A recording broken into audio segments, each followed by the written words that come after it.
What's up, suckers? It's me. I'm back, and I am here finally with Michelle Casey. It's been an amazing journey to get a chance to talk to her, but she is the one, the only. My mic is going limp on me again. Totally hate when they go limp on me. Haha, penis joke. Yeah, for those of you who can't see and you're listening, my mic just keeps falling down. So if you hear me get far away and then back, that's why. Michelle is the third of the nutrition experts who I work with, and she is a lot more specialized in that she deals a lot with people who have chronic issues when it comes to their stomach. And since ADHDers can actually have a higher propensity towards that, it was very important for me to have someone who I could work with on a referral basis who would be able to help those of us who are having those issues. But before we get into that, Michelle, introduce yourself. Tell everybody who you are, please. All right. Well, my name's Michelle Casey, and I'm a functional health coach. I have a lot of certifications in functional nutrition. I work with mostly people who have, like Ariana said, chronic illness, and that includes autoimmune disease. That includes, things like type 2 diabetes. It also includes a lot of IBS and a lot of like fibromyalgia and these kind of like syndromes that you might get as a diagnosis, but doesn't really mean anything, you know? And so what I do is I help people actually figure out, okay, what are the exact symptoms that you're having? What are causing these symptoms? What can we do differently with our nutrition, with our supplements, with our lifestyle, with our habits, right? To actually address the things that are happening instead of just slapping a label on it and wishing you good luck. Which is basically what a lot of people do, for sure. Yeah. So yeah, and Michelle and I have had conversations about poop because Yeah. Michelle knows quite a bit about how to poop healthy, and we'll talk about that at the end, because you have a podcast about that, right? A podcast, a group program. My whole thing is take better poops. That's like, if we can take better poops, it probably means that everything else is working a lot better. Every time I talk to Michelle, Facebook starts sending me like poop ads every single time. And I'm like, God damn it, Michelle. This is your fault. Stop it. Stupid algorithm thinks that I'm constipated. So yeah, she's amazing. I absolutely love speaking with Michelle, and we wanted to kind of get into, for those of you out there who may be having problems where you're saying my stomach hurts every day, or I get a lot of stomach aches and I don't know why, or I have a lot of problems going to the bathroom, or a number of other things that could be connected. I'm sure Michelle knows more. These are things that you want to listen for in this episode, because we want to make sure that we're taking care of ourselves and that everything is running correctly. Because let's put it this way, your focus, your energy, and everything tied to those two things can definitely tank if your stomach is messing with you, for sure. So Michelle, one of the things that we talked about, if you wouldn't mind kind of getting into it, was gut health and ADHD symptoms kind of have a little bit of a tie there, right? Like they're kind of tied together. So tell us a little bit more about that. So it's really fascinating. I was actually brushing up on some of the research this morning in preparation for this call, and I'm going to try not to nerd out too much. But for those of you that want more information, contact me because I will send you the studies. They're fascinating. There are so many connections between things like IBS or IBD, which is like the autoimmune inflammatory bowel disease, ulcerative colitis, and Crohn's, basically, and mental health, right? And they've studied a lot about depression because there's honestly more money in drug research, right, in that direction. Yep. But the research also applies to ADHD, and they have done some research connecting it. So like, there was one study that I looked at that parents that have IBS are more likely to have children that have ADHD. Like, yes, IBS, you're more likely to have children with IBS, but also more likely to have children with ADHD.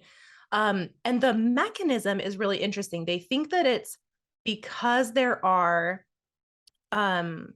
these receptors in our gut for things like hormones, things like neurotransmitters. So like our gut bacteria manufacture neurotransmitters for us. Wow.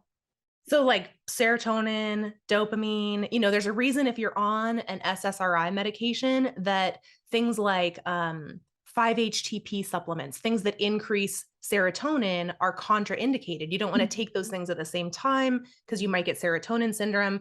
How do you know if you have serotonin syndrome? You get diarrhea. Really? Right?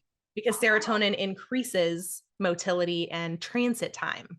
Oh, that's interesting. So if Yeah. someone finds that they tend to have like chronic diarrhea, could that be because they are doing something that's causing that surplus of serotonin? Possibly. It's probably not the first place I would go, but I do definitely have clients where, they fill out their intake form and they're taking Zoloft or whatever. And then they're also taking melatonin gummies to go to sleep. And melatonin increases serotonin, right? Or they're taking, something else that increases serotonin. And so we have to be like, okay, we have to take that out of the picture because then we don't know if that's what's causing it or if it's just making it worse or what. Or maybe they would be constipated without it, right? We don't know. Right. Who knows? It's helping you sleep and poop. Right. What's wrong with that? Nothing. Right. Absolutely nothing. Totally. So that's super fascinating. So in your line of work, when people come to you and they essentially say, I have ADHD. I'm having ADHD symptoms. I'm having ADHD problems. And on top of that, I also have IBS. Two questions there. The first being, what symptoms would they be presenting to actually be showing that they have IBS or that they have some sort of issue there? And the second question being, what would their first step be in order to kind of adjust how they're eating to make it so that it's not aggravating that situation and maybe even helping their symptoms? Totally. The first the first question was how would they know, right? How would they know they have IBS? What symptoms would they be showing that would make them think they have IBS Right. Really anything that could actually be off with their stomach as opposed to just, I have diarrhea for a day type thing. Right. Okay, good. Basically, so if we're looking at like the spectrum of bowel dysfunction or stomach GI dysfunction, right? So IBS is like irritable bowel syndrome, which means it's happening in like the lower GI.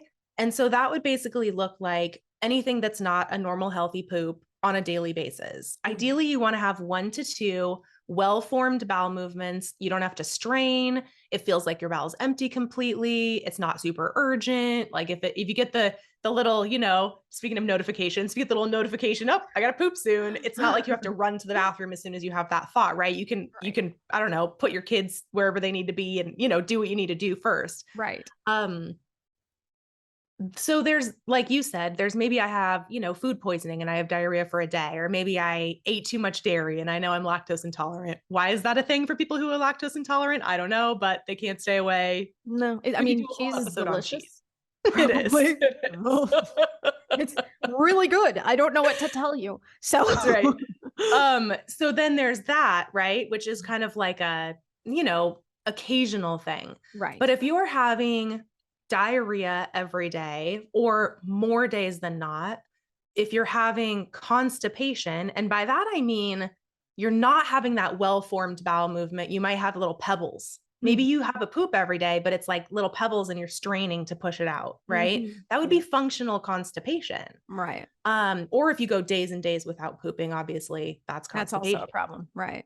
Or some people alternate between the two of them. So that's what we would call like IBS-M, which is the mixed type. So we have IBS-D, IBS-C, and IBS-M. Yikes. All right. Yeah. And so stop me if I'm wrong, but I believe that you can also have diarrhea and be constipated, right? Like you can have stuff that hasn't come out and still have diarrhea. So that kind of stuff obviously would be kind of a concern as well. And I want to make sorry, go ahead. Paradoxical. Yeah, it's paradoxical diarrhea because you're like backed up, but then something has to get out. And so you kind of have like the watery parts come out, but you're still backed up. Schrodinger's poop. Yeah, exactly. I'm stealing that. You're welcome. I'm glad I could help my friends somehow today. Um, and I just want to make it clear, guys, you do not have to wait until it gets that bad to see Right. someone like Michelle, or to see me, or to see another, nutrition coach, whatever you decide to do.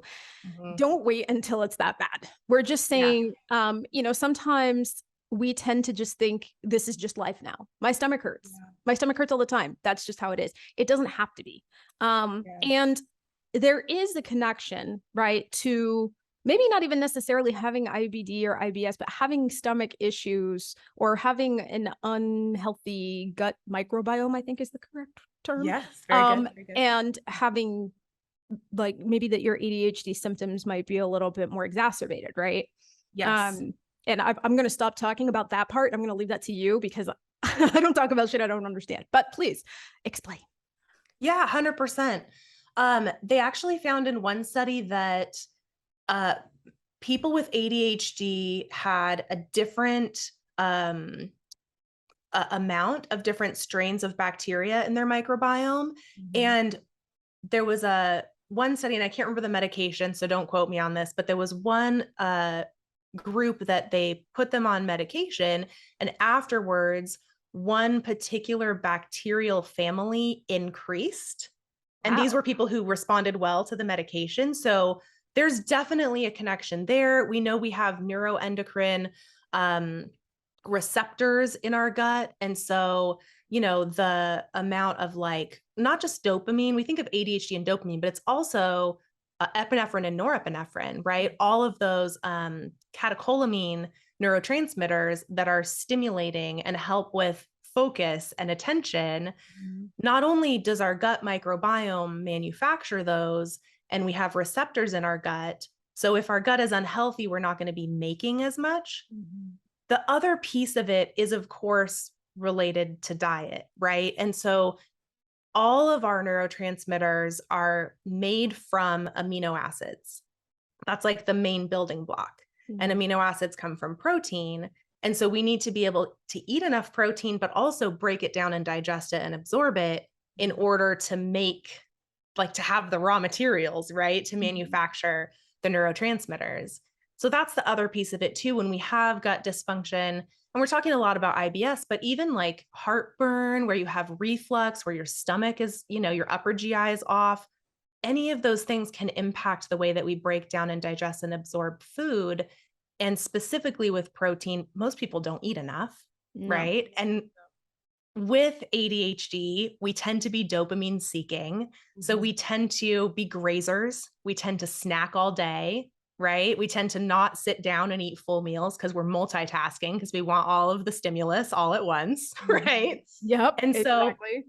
right? Or we And forget to so, eat because we wind up hyper focusing, and so we don't eat. yes, I thought I was so proud of myself because I've been getting more protein in my diet, and, like, I've been doing I like the saw that. protein powder and yeah. But here's the thing. I was so proud of myself. I was like, guys, I'm eating a whole 67 grams of protein a day. And then I started talking to one of my friends, and she's like, that's awesome. I do like 120. And I'm going, Right.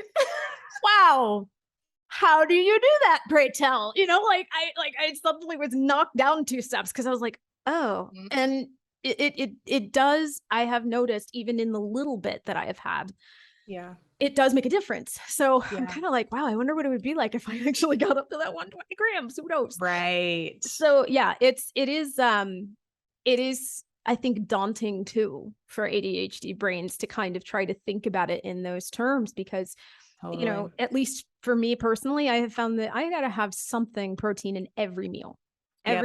And Me too. it doesn't matter, if my meal in the morning is like oatmeal and that's just a little bit of protein, that's fine. But my next snack better be much more protein, or I dip halfway through the Yep. day. So I think sometimes it almost gets a little overwhelming because you're like, Mhm. I don't really know how to keep this up consistently. And Yeah. I have been saying in my videos so far that, the last video of this month, or I guess technically it'll be in September, will be me kind of telling you guys what I did to help me. I am still not there, as you can hear, but I'm doing a lot better due to that change. That being said, There is still a lot to learn here. And this is where I am going to segue and ask Michelle, because she knows way more than I do. How do we foster that healthy microbiome? Like, obviously, you know, that the protein is a good thing, but what Right. other options would be, good to look at to make sure that we keep Right. So people always ask me about probiotic supplements. Mhm.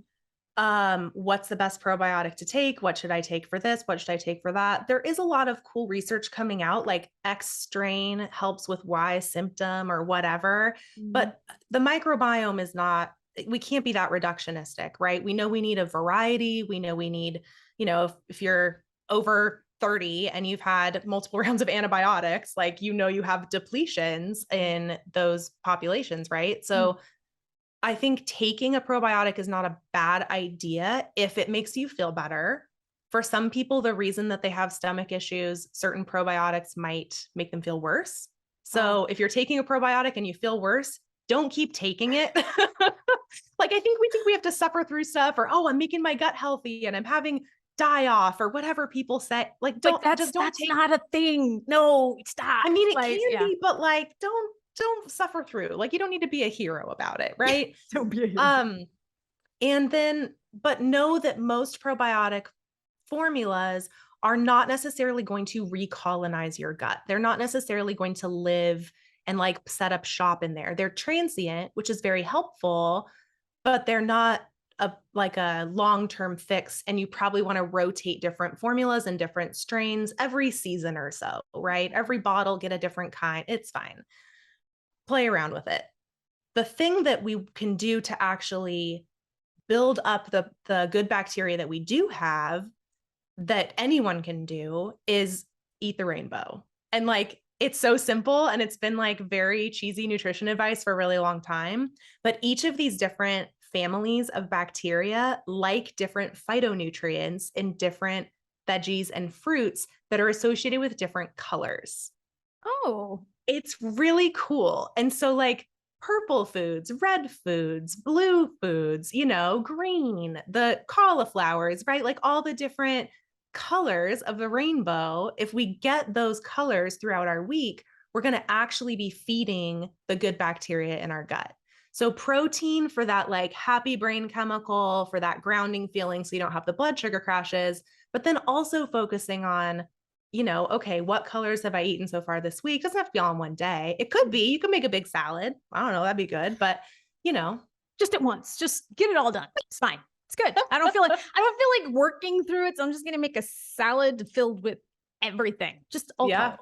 I That's mean, what I do. That's my lunch every single day, is just a giant salad with some good protein, and then I'll have some complex carbs with it too. I'm not trying to do like low carb by any means, but you know, carbs that's are what I fun. prioritize. Why would you do that? I love I carbs. wouldn't What are you talking about? personally. I'm like Oprah. I love bread. I'm gonna probably cut that part out, scare everyone off.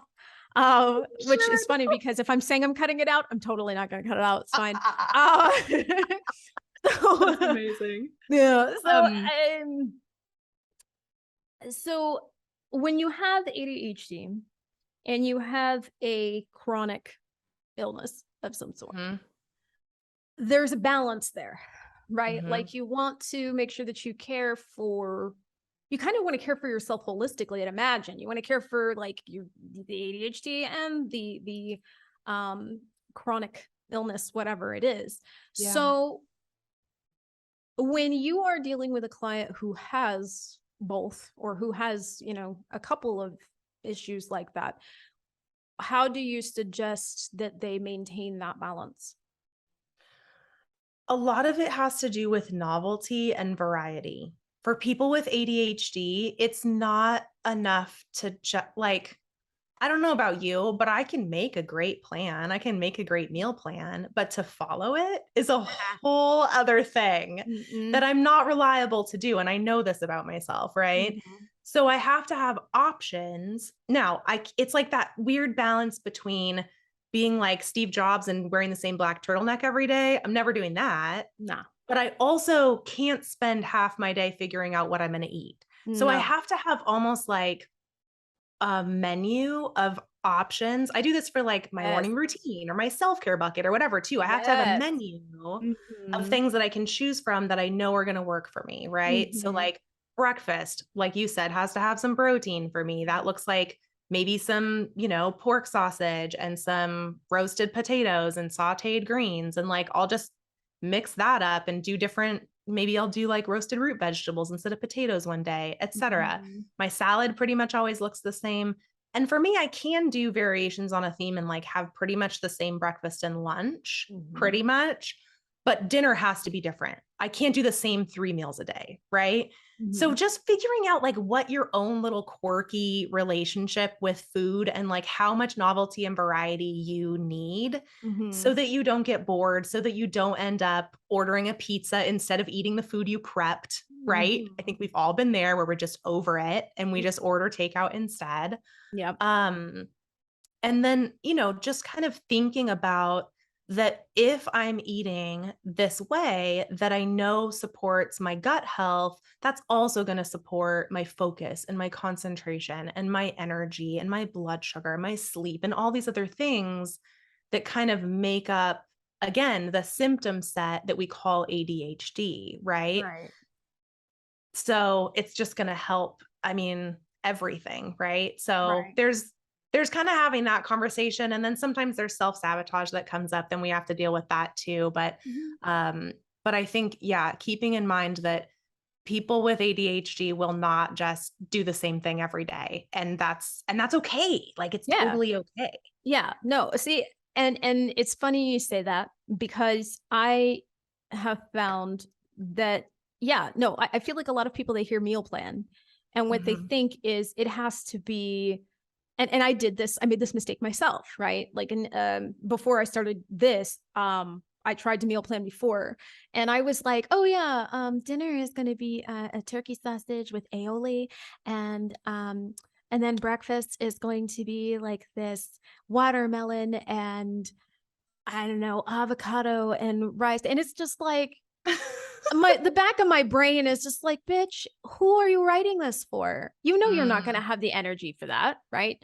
right. So and not only do you not have the energy, you also like that's a grocery shopping trip every single Mhm. time because it's different and you wind up Yes. having to hope that you have the energy to make different things. So Yeah. definitely what has worked is making sure that there is that balance. And especially this especially goes out to my chronic fatigue people.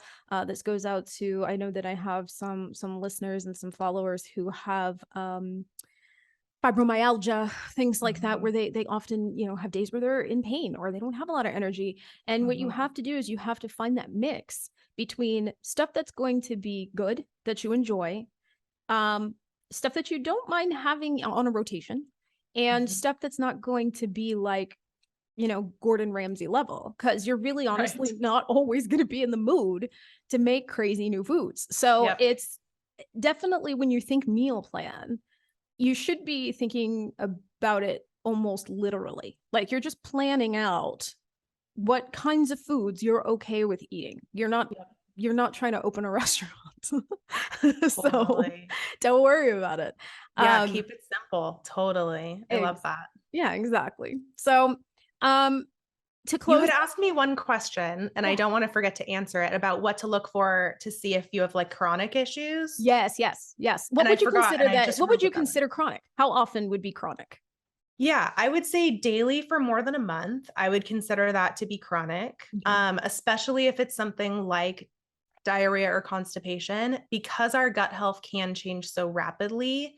I would say that's worth doing some investigating. And usually, if it comes on suddenly, it's some kind of a bug, like a bacterial infection, parasite, some food poisoning that didn't quite clear out, something like that. Mhm. Um, but, I know people who literally for years had a stomach ache every single time they ate. And like you said, just thought, this is my life now. This is normal. There's nothing I can do about it. And we turned it around in like 3 weeks Right. because they just couldn't see what they couldn't see, right? So Mhm. don't let it get that bad. Like you said, like you don't have to wait that long to get support. You really don't. No. And what I usually do with people like that is I have them do an elimination diet.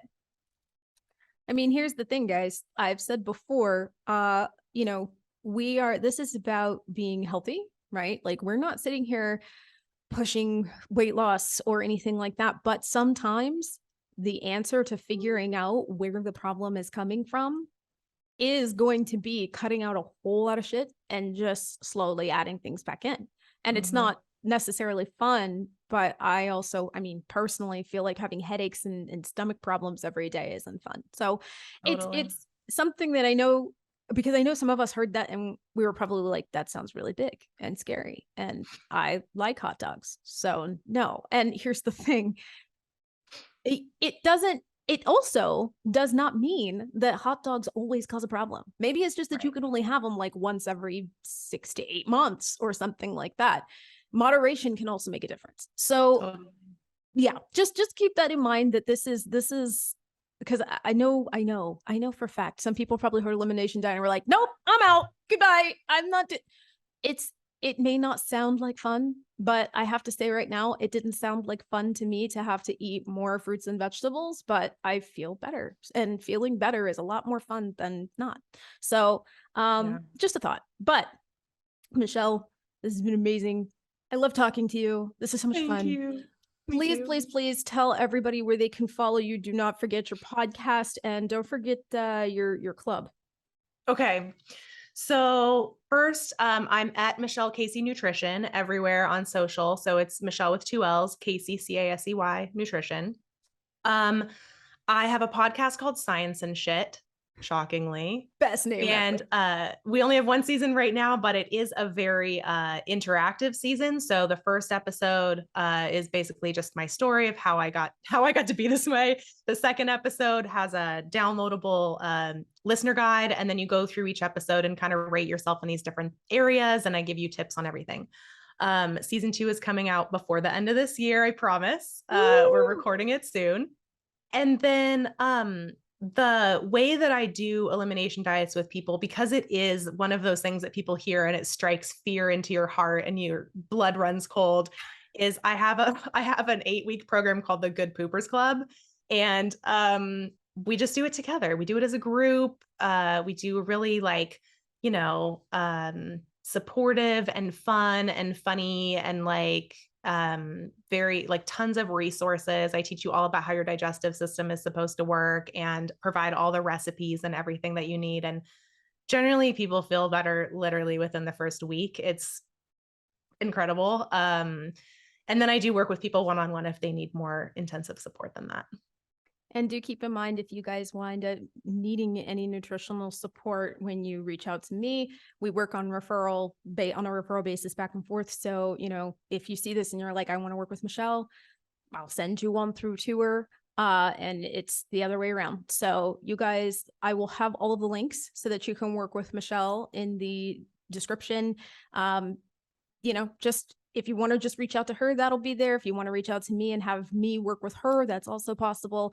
It's totally and completely possible to make sure that we help you take care of your body, not just your ADHD symptoms, but your body. So, Totally. Michelle, thank you. Thank you. I'm Thank so you. glad we finally got to do Me this. too. Me too. And we'll probably have to have like another conversation sometime later, because you can never talk about poop too much. No, it's true. You It's really true. can't. Um, Thanks very much for listening, you guys. Take care of yourselves. Drink water. I will see you in the next episode or on the next podcast episode.